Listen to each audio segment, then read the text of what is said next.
So Brian, welcome to the show. What a pleasure to have you here. Pleasure's all mine. And may I say, you don't look a day over 200. You're too kind. Who came here with you today, Brian? My wife, Alice. How long have you been married? Not that long, actually. It'll be 48 years in September. New love, how romantic. To tell you the truth, she's the reason I'm here today. What do you mean? Honestly, I don't have that much time left on my clock. And when I met her, she made me remember why I want to live forever. How much time do you have left? 95 years. Oh, I didn't know. I'm sorry. Well, you know what, Brian? It's time to change that. Because it's time to play a game! You know the rules, right, Brian? Here's your arrow ladder. You will see it on the screen in front of you. This is also where you will select your answer choices for the questions. Each number represents the amount of time you have left in years. It has been specifically adjusted for you. Correct answers move you up the ladder, incorrect answers move you down the ladder. After 6 questions, we get to the bonus round. At one point in the game, excluding the bonus round, you'll have the opportunity to poll the audience for assistance in answering a question. Do you understand? Then let's begin. On the screen in front of you, you will see a math problem. I will read it aloud. Using non-Euclidean geometry, a triangle is mapped onto a spherical surface so that it covers exactly 1/8 of the surface area. Now, if the area of the sphere is equal to n, what is the length of one side of the two-dimensional curved triangle? Oh. Well, if the area is n, then the radius must obviously be positive or negative, and the square root of n over pi. And multiplying this by 2 to get the diameter, and then by pi again to get the circumference of a bisection of the sphere, you would end up with 2 pi, positive or negative, the square root of n over pi. Dividing that by 4 to get one side of the triangle in simplest form, the final answer, and I see it here, is 1/2 pi times the positive square root of n over pi. Now, Brian, I'm sure you don't need me to tell you this, but you are correct! Now, are you ready to answer some more challenging questions? I'm feeling good. Let's play. Your second question is, what was the capital of Mexico before being moved to the new southern border of Rio de Janeiro in 2091? I've never been good at history. It's okay, I'll read the answer choices. Is it A, Mexicali, B, Guadalupe, C, Mexico City, or D, San Luis Potosi? It has been quite a long time since I studied history. It's a difficult question, we aren't judging. I would say Mexico City, but that seems too obvious. Instead, San Luis Potosi seems like the better choice. Is that your final answer? No, I'm just thinking aloud, but I can't actually think of a better guess, so yes, D is my final answer. Brian, I'm sorry, but that is incorrect.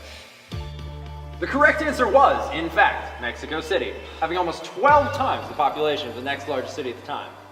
No need to worry, Brian. You're only where you started. You haven't lost anything. I believe in you, Brian. Are you ready for the next question? Yes. When Xanotech Industries first officially marketed the so-called Fountain of Youth gene, which keeps us with these great looks forever, it was simply known by this string of numbers. A, 487... I'll stop you right there. The correct answer is C, 78453. Is that your final answer? Yes. Well, Brian, that's correct! You're back to gaining years. Keep it up. Let's jump right into question 4. Everybody's favorite home AI system, and the world's first, was introduced by what company? A, Trinity Industries, B, Xanotech, C, B, Xanotech. Final answer. Of course, where would we be without them? I know I'd be dead. 2 more questions to go, Brian. Here is where it gets really tricky. What is the second inversion of the C major chord in correct order? I won't list all the answers as that would just be a confusing jumble of letters, but you should see them in front of you. Yeah, I took some music classes when I was younger. Let me see if I remember anything. I'm actually fairly confident in this one. The answer is B, the notes C, E, and G. Is that your final answer? Yeah. Oh, sorry, Brian, but that is not correct. The correct answer was A, the notes G, C, and E. Guess I wasn't so sure after all, I guess. This is your final question before the bonus round, Brian. I would like to remind you that you can still poll the audience, and this is the last question you may, so it would be wise to do so now. You got this. Don't worry, you're still in the positive. The ancient Romans were known for building which no longer existing structure? A, the Taj Mahal, B, the Colosseum, C, the pyramids, or D, the White House? I think I'd like to poll the audience on this one. You heard it! Everyone, Brian needs your help! Please, vote by microchip. It should have been implanted upon your arrival. Don't worry, both the ink and the chip will dissolve in a couple of hours. The results are back.